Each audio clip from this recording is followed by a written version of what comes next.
জুলাই আন্দোলনে সবাই ইনসাফ চেয়েছিল, কিন্তু সেই ইনসাফ বাস্তবায়নের মাধ্যম হিসেবে আমরা বেছে নিয়েছিলাম গণতন্ত্রকে। অথচ বাস্তবতা হলো গণতন্ত্র অপরাধ নির্মূল করে না, বরং অপরাধকে রাজনৈতিক সমঝোতার অংশ বানায়।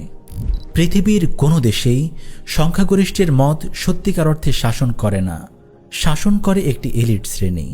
এই ভূখণ্ডেও তার ব্যতিক্রম হয়নি।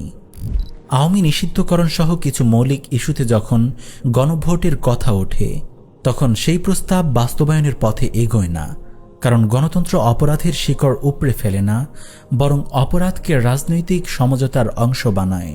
ফলে ব্যক্তি বদলায়, কাঠামো বদলায় না।